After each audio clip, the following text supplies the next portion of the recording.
যতটুকু আমার মনে পড়ে, আমি আসার পরে চিন্তা করছিলাম, পরে দেখলাম সুমন সাহেব আর ইয়াসিন সাহেব ওনাদের বক্তব্যে কথাটা বললেন। সুমন সাহেব বললেন যে এই মাঠে 2001 সালের নির্বাচনের সময় আমি এসেছিলাম, সেদিন বোধহয় পুরো বরুড়াতে 8 থেকে 10টি জনসভা করেছিলাম এবং শেষ জনসভাটি খুব সম্ভবত আমি এই মাঠে করেছিলাম, সেটি ছিল সন্ধ্যার পরে, তাই না? সন্ধ্যার পরে ছিল বোধহয় মন্ত্রী সাহেব, রাত্রি 11টায় ছিল সেই জনসভাটি। সেই জনসভা শেষ করে পরে আমি ঢাকা ফেরত গিয়েছিলাম। তো এখন কথা হচ্ছে, আসার সময় তো আপনাদের দাবি টাবি শুনলাম, আপনারা যে দাবিগুলা করছেন শুনলাম। এখন প্রিয় ভাই বোনেরা, এক মিনিট কথা শুনতে হবে তো, চিৎকার পড়লে কথা বললে লাভ নেই, তো চিৎকার পড়লে হবে না, আস্তে ধীরে সুস্থে ঠান্ডা হতে হবে। এখন এই যে আজকে তো আমি কোথায় যাচ্ছি জানেন? বলেন তো কই যাচ্ছে? চাঁদপুর। কেন যাচ্ছে? খাল খনন। আর কি? হ্যাঁ, ফ্যামিলি কার্ড। তার মানে 1 খাল খনন, 2 ফ্যামিলি কার্ড। আচ্ছা ভাই কোন তো, এই খাল খননের কথা কবে বলছি আমরা যে খাল খনন করব? নির্বাচনের আগে। ফ্যামিলি কার্ড মাদের হাতে সারা বাংলাদেশে 4 কোটি পরিবার আছে এবং প্রত্যেক পরিবারের হাতে ধীরে ধীরে আমরা ফ্যামিলি কার্ড পৌঁছবো। এই কথাটি কবে বলছিলাম? আচ্ছা, কবে? নির্বাচনের আগে। আরো তো আছে, কৃষক কার্ডের কথা বলছিলাম, মনে আছে? কৃষক কার্ড কি দেওয়ার কাজ শুরু করেছে? কবে বলছিলাম? নির্বাচনের আগে।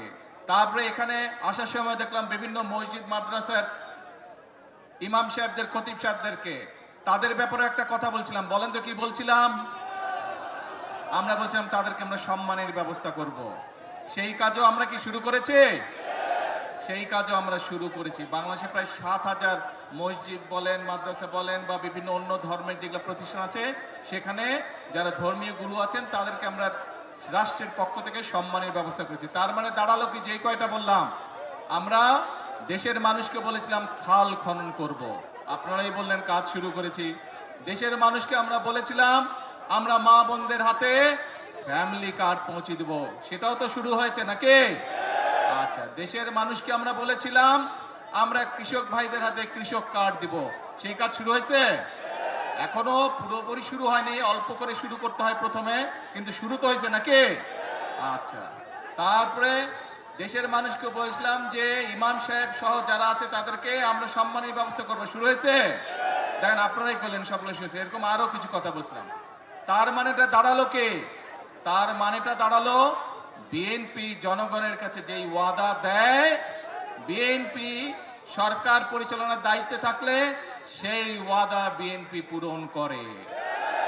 আমি এখানে সেই 2001 সালের নির্বাচনে আমি বরুড়াবাসীর সামনে দাঁড়িয়ে বলেছিলাম যে বরুড়া আর আমার জেলা বগুড়া দুটো উচ্চারণ অনেক কাছাকাছি। আমি যেরকম আমার এলাকার উন্নয়ন দেখব, ইনশাল্লাহ আমি বরুড়ার বিষয়ে সহযোগিতা করব। কথা রেখেছিলাম আমরা সেই সময়। আপনাদের এখানে প্রচুর সেই সময় রাস্তাঘাট, স্কুল, কলেজ, ব্রিজ, কালভার্ট তৈরি হয়েছিল কিন্তু এলাকার মানুষের যোগাযোগের জন্য, সুবিধার জন্য। এখন প্রিয় ভাই বোনেরা, যেই কথাটি বলছিলাম, অর্থাৎ বিএনপি দেশের জনগণকে যেই কথা দেয়, বিএনপি চেষ্টা করে মানুষের সামনে সেই ওয়াদাটি রক্ষা করার জন্য। আমরা গত 16-17 বছর ধরে এই মুরব্বী নীল শার্ট, ঝগড়া করে শুধু মানুষটা, হ্যাঁ ভাই তো বসে, এখন ঠিক আছে? হ্যাঁ, এই তো বসে গেছে। তা এখন মূল কথা হচ্ছে যে এই যে আমরা দেখেন গত 16-17 বছর আপনাদের ভোট দেওয়ার অধিকার ছিল দেশের মানুষের, ভোট মানুষ দিতে পারে নাই। কেউ যদি সরকারের বিরুদ্ধে কথা বলতো কি করত? গুম হয়ে যেত, মামলা হইতো, এসে ধরে লয়ে যেত, হইতো না? দেশের মানুষ 2024 সালের ছাত্র জনতার অভ্যুত্থানে যারা এসব করতো তাদেরকে এই দেশ থেকে বিতাড়িত করেছে। এখন আমাদের কাজটা কি? আমাদের মূল কাজ হচ্ছে আমরা আন্দোলন করেছি, সংগ্রাম করেছি, বাংলাদেশের মানুষ আন্দোলন করেছে, সংগ্রাম করেছে, বহু মানুষ শহীদ হয়েছে, বুকে তাজা রক্ত ঢেলে দিয়েছে দেশের মানুষের গণতন্ত্র প্রতিষ্ঠিত করার জন্য। আজ আলহামদুলিল্লাহ, আল্লাহর রহমতে দেশে গণতন্ত্র প্রতিষ্ঠিত হয়েছে। আপনারা আপনাদের জনপ্রতিনিধি অর্থাৎ যারা এলাকার উন্নয়ন দেখভাল করবে, এলাকার রাস্তাঘাট হলো কিনা দেখভাল করবে, এলাকার মানুষ চিকিৎসা পেল কিনা দেখভাল করবে, এলাকার সন্তানরা শিক্ষা ব্যবস্থা ঠিকভাবে পাচ্ছে কিনা, স্কুল কলেজ হচ্ছে কিনা দেখভাল করবে, ব্রিজ কালভার্ট তৈরি করবে, মসজিদ মাদ্রাসার সংস্কার করবে। সেই সকল ব্যক্তিকে আপনারা নির্বাচিত করে সংসদে পাঠিয়েছেন, যারা এলাকার মানুষের কথা বলবে এবং এলাকার জন্য কাজ করবে। প্রিয় ভাই বোনেরা, এখন আমাদের সময় হচ্ছে দেশকে পুনর্গঠন করা। আমরা 1971 সালে যুদ্ধ করে এই দেশ স্বাধীন করেছিলাম। ঠিক একই সময় পৃথিবীর অনেকগুলো দেশ, আমাদের এই এশিয়া মহাদেশে অনেকগুলো দেশ সেই সময়ও স্বাধীন হয়েছিল, তার একটু আগে পিছে দিয়ে। কিন্তু সেই দেশগুলো আমাদের থেকে অনেক এগিয়ে গিয়েছে। আমরা এক বিরাট স্বৈরাচারের কবলে পড়েছিল এই দেশ, এই দেশের মানুষ। সেই স্বৈরাচার থেকে, কবল থেকে এই দেশকে, দেশের মানুষ মুক্ত করেছে। যেভাবে ঠিক 1971 সালে হানাদার বাহিনীর হাত থেকে বাংলাদেশের মানুষ স্বাধীনতাকে ছিনিয়ে নিয়ে এসেছিল। প্রিয় ভাই বোনেরা, দেশ শুধু স্বাধীন করলে হবে না। দেশ যদি স্বাধীন করে, দেশকে যদি স্বৈরাচার মুক্ত করে, পরবর্তী কাজ হচ্ছে দেশকে পুনর্গঠন করা, দেশকে সামনে দিকে নিয়ে যাওয়া, দেশের মানুষের জন্য ব্যবসা বাণিজ্য চাকরি বাকরি এগুলি নিশ্চয়তা বিধান করা, দেশের মা বোনরা যাতে স্বাবলম্বী হতে পারে, সেটি শিক্ষায় হোক অথবা অর্থনৈতিকভাবে হোক, সেই ব্যবস্থা গ্রহণ করা, দেশের কৃষক ভাইরা যাতে স্বাবলম্বী হতে পারে সেজন্য সেই কারণে কাজ করতে হবে। দেশে যাতে মিল কলকারখানা তৈরি হতে পারে, দেশে যাতে বেকার সমস্যার সমাধান হতে পারে, সেই জন্য কাজ করতে হবে। দেশে যাতে আইন শৃঙ্খলা সঠিক থাকে, মানুষ যাতে নারী হোক পুরুষ হোক দিনে যে কোনো সময় যাতে নিরাপদে রাস্তা দিয়ে চলাচল করতে পারে, যারা ব্যবসা বাণিজ্য করে তারা যাতে নিরাপদে ব্যবসা বাণিজ্য করতে পারে, এই ব্যাপারগুলোকে নিশ্চিত করতে হবে। প্রিয় ভাই বোনেরা, সেই সময় এসেছে, দেশকে আমাদের পুনর্গঠন করতে হবে। সেই জন্যই কিন্তু আল্লাহ রব্বুল আলামিনও বলে দিয়েছেন, যে জাতি নিজেরা পরিশ্রম করে আমি তাদেরকে সহযোগিতা করি। এবং সে কারণেই কিন্তু বিএনপি সব সময় একটি কথা বলে থাকে, করব কাজ সবার আগে। এই জন্যই আমরা এই কথাটি বলি। প্রিয় ভাই বোনেরা, যে কথাটি দিয়ে শুরু করেছিলাম, এখন হচ্ছে আমাদের দেশ পুনর্গঠনের পালা। কিন্তু দেশ পুনর্গঠন আমরা একা, সরকার একা পারবে না। এই আপনারা কারা? বাংলাদেশের কি হন আপনারা? আমার সামনে যে হাজার হাজার মানুষ কি হন? বাংলাদেশের, বাংলাদেশের নাগরিক। এই দেশটা কাদের? অর্থাৎ বাংলাদেশের মানুষের, জনগণ হচ্ছে এই দেশের মালিক। প্রিয় ভাই বোনেরা, সেজন্যই মালিক যখন নিজে দায়িত্ব নিয়ে তার দেশের দেখভাল করে, তখনই দেশ সামনে দিকে এগিয়ে যায়।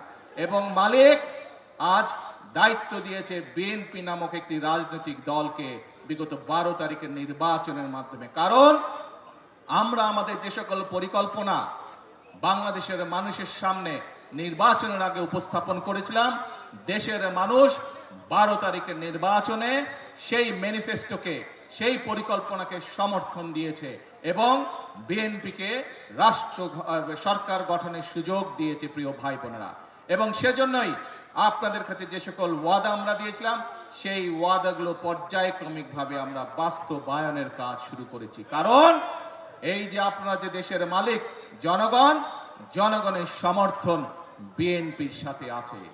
যে জনগণ দেশের মালিক, সেই জনগণের সহযোগিতা বিএনপির সাথে আছে। যেই জনগণ দেশের মালিক, সেই জনগণের আস্থা এবং বিশ্বাস বিএনপির উপরে আছে। এবং সে কারণেই প্রথমেই যেই কথাটা বলেছি, বিএনপি অতীতেও যতবার দেশের মানুষের সেবা করার সুযোগ পেয়েছে, দেশের মানুষকে যে সকল ওয়াদা করেছিল, বিএনপি তার সর্বশক্তি দিয়ে চেষ্টা করেছে সেই সকল ওয়াদা পূরণ করার জন্য।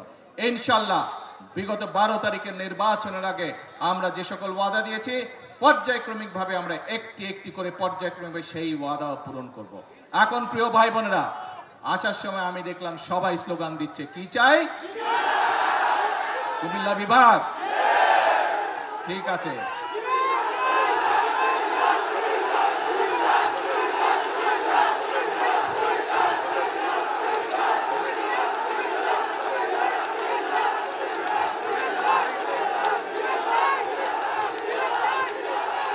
কথা শুনতে হবে তো, কথা না শুনলে কেমন করে হবে?